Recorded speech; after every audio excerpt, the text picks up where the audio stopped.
Hello, everybody. Welcome back to Thursday Night Live with Angela. My name is Angela Moore, and I am your business coach. And if you haven't been here before on Thursday nights, I come on at 6 p.m. Pacific Standard Time each each Thursday and talk about a business subject, usually something that someone wanted me to talk about. So tonight we are actually going to talk about nonprofits. We get a lot of requests for nonprofit organizations to be set up, which of course we do. But there are a lot of things that are confusing to people, and we would like to come on tonight. Myself, would like to come on tonight and talk to you specifically about 10 things that you need to know about starting a nonprofit organization.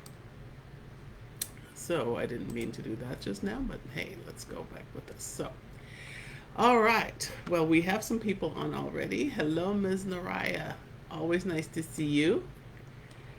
And nonprofits.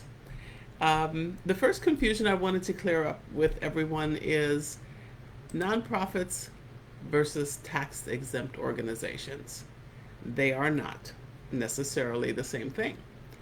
Nonprofit organizations can be a statewide nonprofit, which is where the registration happens for your nonprofit organization. In other words, the process for a nonprofit is in your state, just like you would file paperwork for an LLC or a corporation, you would file for a nonprofit corporation to start the process. Nonprofit corporations are registered at the state level, and you can become a nonprofit in the state that you're in without becoming a tax exempt nonprofit. The tax exempt status actually the tax exempt status actually comes from the IRS. So while you can be a nonprofit in the state that you're in, you don't necessarily have tax exempt status. So if you want tax exempt status, meaning that you do not pay federal taxes, and that when you get donations, the people that give you donations have the ability to write them off on their taxes, then you need to go one step further from just having a nonprofit corporation. When you request an EIN number from the IRS for your nonprofit corporation, if you would like that organization to also be tax exempt, you then petition the IRS to give you tax exempt status. Once you have tax exempt status, the most popular one out there, of course, is the 501c3, but there's also 501c4s, 501c6s, 501c7s. So different organizations have different tax exempt designations. 501c3 is the most popular because it's charitable organization, meaning that you're doing something for other people, and you are taking most of what you're getting to run your nonprofit comes from donations. So nonprofit organizations are not necessarily tax exempt, and tax exempt organizations aren't always nonprofit, at least not in the normal sense. You can have a tax exempt organization that has a business other than their intended nonprofit, their charity organization, what their charter is. In other words, let's say you have an organization that feeds the homeless, okay, but they also sell bicycles to raise money. So they can do that, but if they're creating income for something other than their original charter, then they will likely be taxed for the money that they make on their for-profit side if it's not in direct correlation to helping their nonprofit organization. A lot of information, probably more than you need to know right about now. Um, but I want to kind of give you a sense of what starting a nonprofit really means, what it entails. Okay. One of the things I get a lot of questions on is, can I turn my LLC into a nonprofit? And the answer is no. And you cannot also cannot convert your nonprofit into back into an LLC. You have to shut down one and then create the other. Oh, there is water. Yay, water.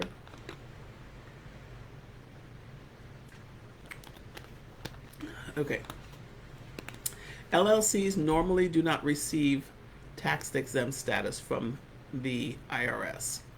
Because LLCs tend to be single member LLCs, they are just a step above being a sole proprietor, and a person or a single member LLC. I was doing so good today. Um, will not get tax exempt status from the IRS. If you have an LLC that is owned by another company, then you have the ability to get tax exempt status from the IRS. If you have questions about anything that I'm going to talk about today, especially if you're thinking about starting a nonprofit, I would highly recommend that you sit down with someone who establishes them like we do and get your questions out of the way.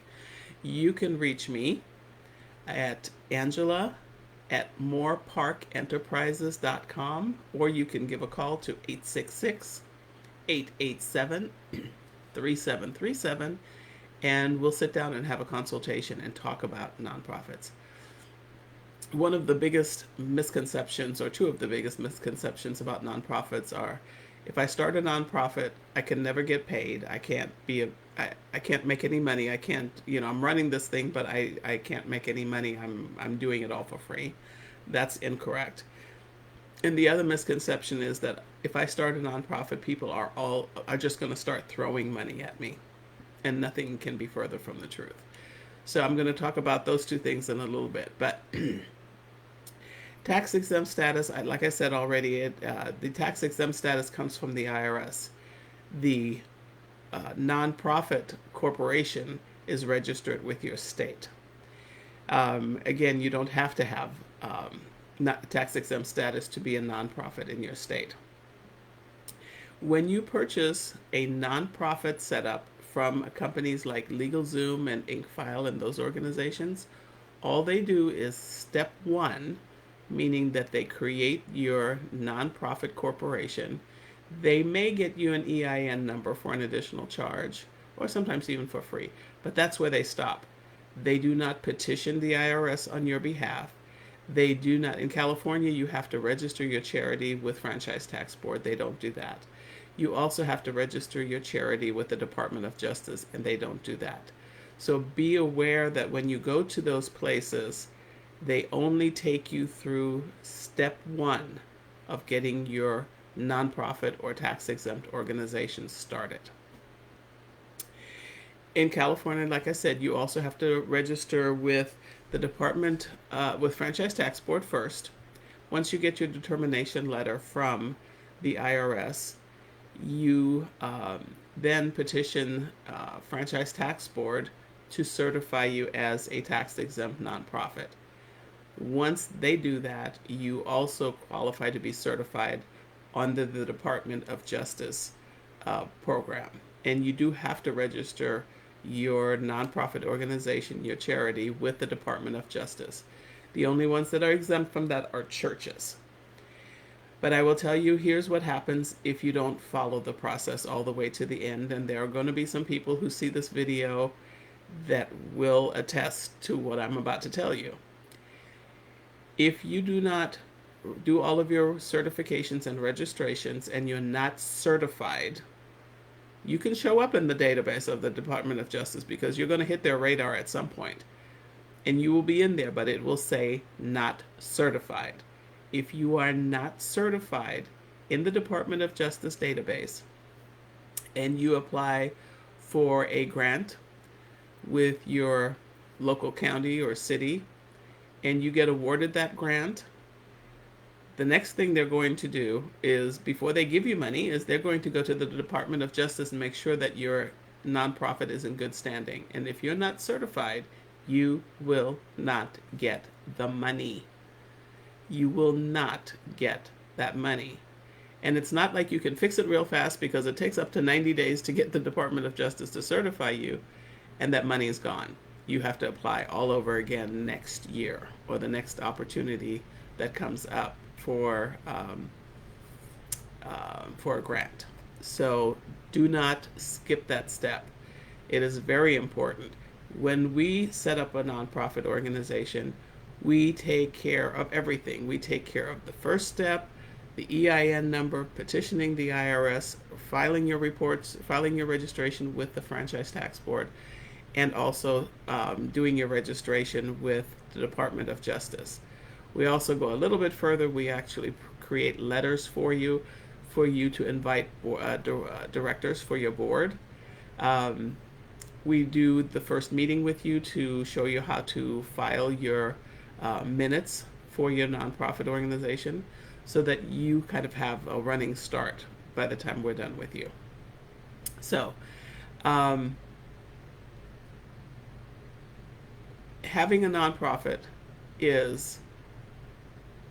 it can be a wonderful thing. I set up nonprofits for people who have done charity work out of their own pocket for 10 or more years. People who have come up with fabulous ideas that aren't out there, that help families in a big way. So there are things that really do justify it. And I never talk anybody out of starting a nonprofit, but I do tell everybody what's involved. And sometimes I even recommend that if you've never worked for a nonprofit, especially if you've never run a business, that you should find a nonprofit that's very similar to yours and volunteer to get an idea of how much hard work is involved in running a nonprofit. Nonprofits are also very compliant heavy, meaning that there's a lot of reporting that has to be done on an annual basis. It's a good idea, if you're going to start a nonprofit, to actually, excuse me a second here, to actually have an accountant that works with you from day one, because you have to account for every penny that's going on in and out of your nonprofit. So nonprofits are usually run as programs, meaning that you could have a nonprofit that has multiple programs.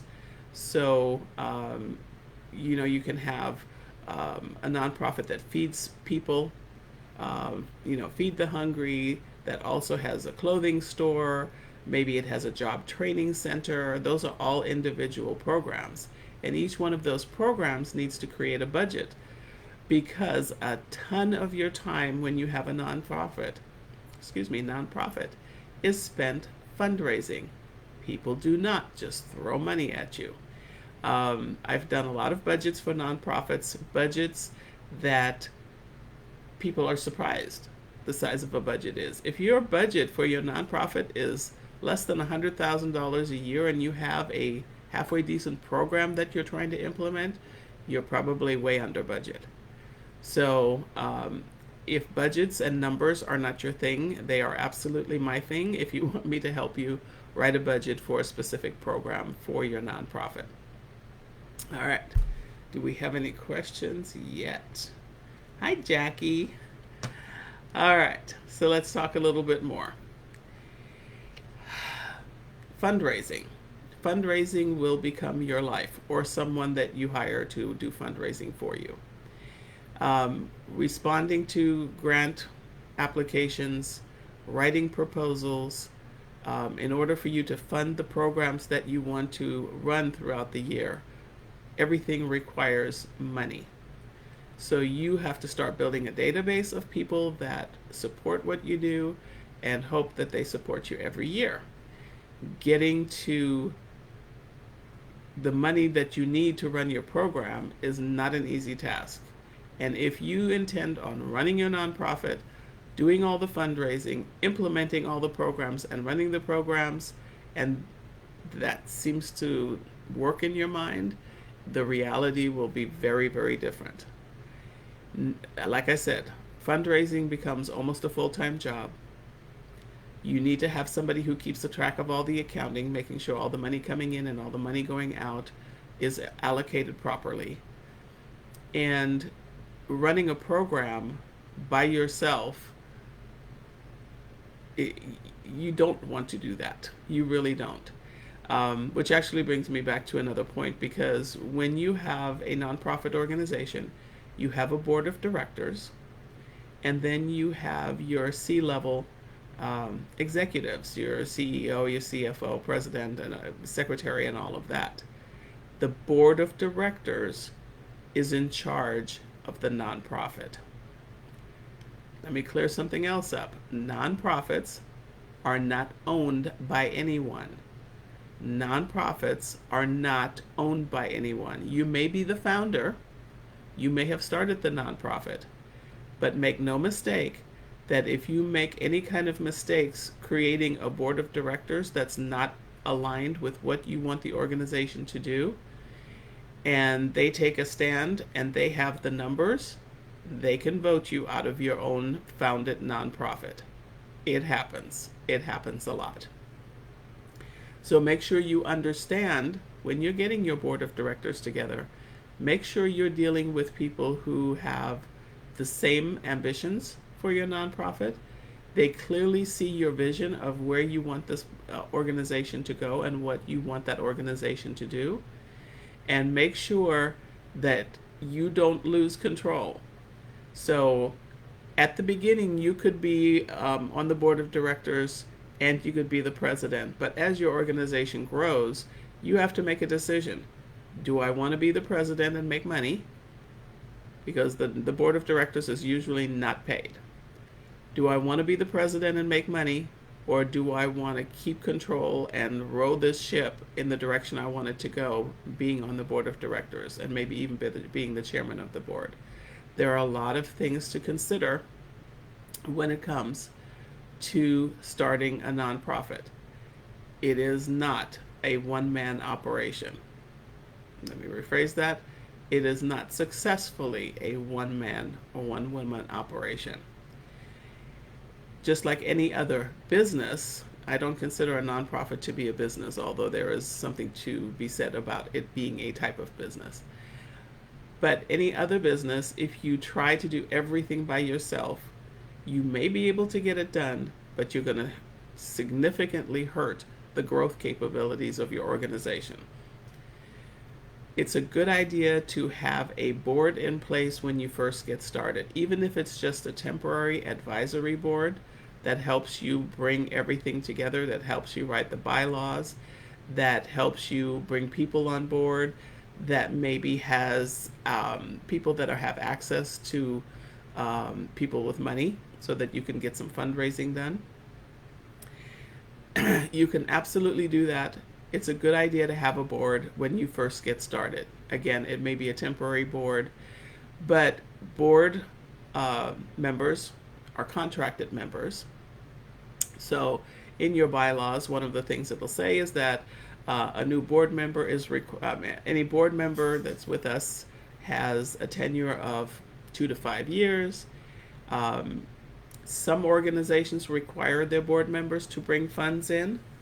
I've seen it with as little as $2,500 a year. I've seen it with $10,000+ a year, that they are responsible and agree to raise in exchange for being a board member for a nonprofit organization. Again, I'm giving you a lot of information here, and it may just kind of, go over your head at the moment, because there's just way too much that you can to learn about a nonprofit in 30 minutes. So I'm giving you some significant highlights here to help you kind of understand what a big undertaking having a nonprofit actually is. If you are interested in starting a nonprofit, give me a call. Let's schedule a consultation where we sit down and I answer your questions. Again, you can either reach me by email at Angela at moreparkenterprises.com, or you can call for a consultation to 866-887-3737, and I'll be happy to sit down with you to talk about what your goals are for starting a nonprofit. Understand, too, that right now, at this particular date and time, it takes over a year to get a nonprofit up and running. This is not something that's going to happen in the next 6 weeks. It's taking about 6 months right now for the IRS to give you your determination letter.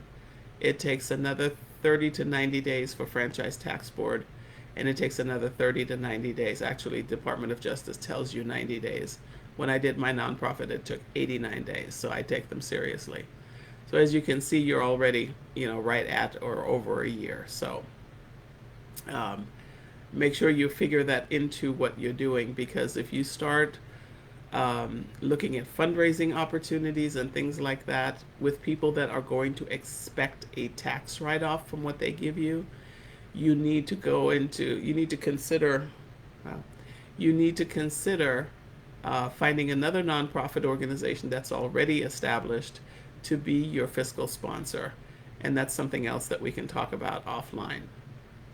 So, fundraising activities. If you do fundraising, if your nonprofit is located in California and you want to do fundraising in Texas, you have to register your nonprofit organization, your charity, with the state of Texas. Any state is going to require you to register your charity with them if you want to come to their state and do fundraising activities. The line is really blurred as far as, if somebody from Texas just sends you $500, are you in violation? Well, if you didn't ask for it, probably not. I'm not going to answer that as to being right or wrong. That's a legal question, and I am not an attorney. I will not give you legal advice. But you do have to register your charity in other states if you want to go there and do fundraising activities. Nonprofit and tax-exempt organizations really have not just a high level of compliance that has to be looked at every year, but you really need to have somebody who does ongoing accounting and service maintenance and gets all of your reports ready. You can lose your nonprofit status if you do just a couple of things wrong. And if you don't have somebody watching your back, that can happen very easily. If you lose your if you lose your tax-exempt status, that's what I meant. We're talking tax-exempt status, IRS right now. If you lose your tax-exempt status from the IRS, which is the ability for people who give you money to write that off on their taxes, it's a bear to get it back. So have somebody there who understands the accounting, who understands the reporting, who's going to make sure that you do everything correct and you do it on time. I'm going to make it through this. All right. We already talked about this here. Just because you have a nonprofit does not mean that people are going to throw money at you. Absolutely not. Fundraising will become your life, or someone you designate in the organization is going to live, eat, and breathe fundraising. So be prepared for that. The money does not come just because you have a nonprofit or tax-exempt organization. There are thousands and thousands of nonprofits, many of them so well established and so well known that you're competing to get their dollars. And if you're not even out there fundraising, letting people know what it is that you do, kind of like with your business, if you don't tell people that you have a nonprofit organization, what its mission is, and what it takes to run the programs that you have, aka your budget, you're going to have a tough time growing your nonprofit organization. And a nonprofit organization that can't grow can't really do much for the people that they're trying to support with services. So if this is something that you really want to do, Again, I never talk people out of starting a nonprofit as long as they go into it with their eyes wide open. And I would love to help you if I can. um, my bonus number 11 actually was, don't do a nonprofit by yourself, to set it up by yourself. Because if you do one thing wrong, you can cost yourself a lot of time, a lot of energy, and a lot of money if you're having to do things over again. So bring somebody on board, whether it's us or somebody else who does this on a regular basis, and let them set up the nonprofit for you. In the long run, you will save money over what the cost of it is. So, do we have any questions about nonprofits? Wow, that half hour went by really, really fast.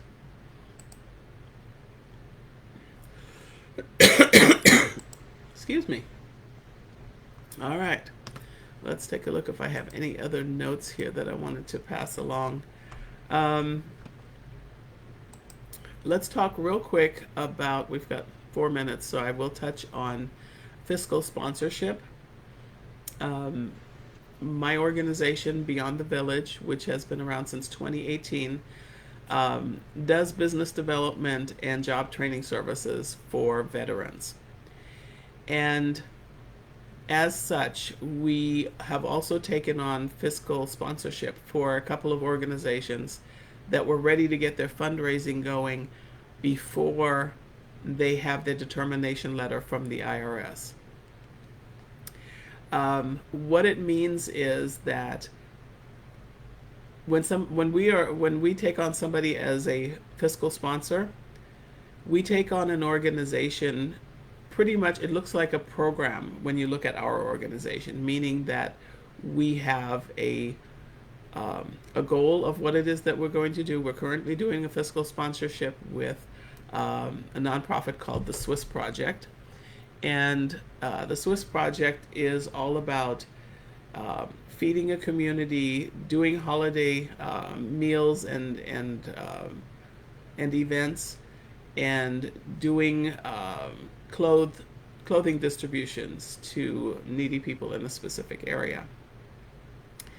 This gentleman has been doing this on his own, out of his own pocket, for 12 years, and has decided to turn it into a nonprofit. But he hasn't received his determination letter from the IRS. So he has an event Saturday, a 3-on-3 basketball tournament in Sacramento, and needed to do some fundraising because he's going to provide free food, free snacks, everything. The community rallies around this basketball tournament. He is providing the food and everything that's required to put this event on. What happens is that all the donations actually filter through Beyond the Village. If they're credit card payments, we process the payments. If they're checks, we process the checks, etc., etc. If the client needs or wants to write the donation off on their taxes, the funding has to go through us because we are tax exempt already. We will then process the payments. We will then write the receipts to the people who made the donations, and we will then give the money to the organization so they can go ahead and do their event. It's a very practical way to get started when you have to wait about a year before everything is said and done for your nonprofit organization. And so this is not our first one. We actually have 3 fiscal sponsorships that we've done in the last 2 years. But it does help the organization so that they can do their fundraising. It's a collaborative effort between their organization and ours. It's not like our name is all over it and they're not even known about. No, this is a collaborative effort between that nonprofit that doesn't have its determination letter yet and ours, which is already fully in place. So it's an option for a nonprofit. If you're really looking to get going, find another nonprofit that will be your fiscal sponsor. There's a small fee involved, usually somewhere between 10 and 15% of the money raised goes to the nonprofits that's filtering everything, because they have to do the accounting, they have to pay for the processing of credit cards, they have admin overhead, and they also have to do all the receipts and make sure everything is being accounted for. So it's a small price to pay to be able to get your money and run your programs before you get your determination letter. Again, if you're interested in knowing more about this, or if you're ready to start a nonprofit organization, you can reach me at 866 887 3737, or you can email me at Angela at moreparkenterprises.com. Yes, I know the name of the enterprises. So I hope that was helpful. I hope if you're thinking about starting a nonprofit, you will consult somebody and let them help you get that started. It doesn't have to be me, but it should be somebody who does this regularly. Don't try to reinvent the wheel. Don't try to figure it out and wing it. Again, if you do it wrong and you have to do your paperwork all over again, it's time consuming, and it can become expensive if you have to pay the fees all over again. So talk to somebody who does this. And if you're interested in talking to me, again, 866 887 3737. Let's set up a consultation and we'll talk. All right, let's see if we have any questions. It doesn't look like we do. So if you're watching this after my Thursday night recording, I hope you get good information out of it. And I look forward to seeing you here next week, Thursday at 6 p.m. Pacific Standard Time. My name is Angela Lofton Moore, and I am your business coach. So I hope you have a wonderful evening, and I will see you next week.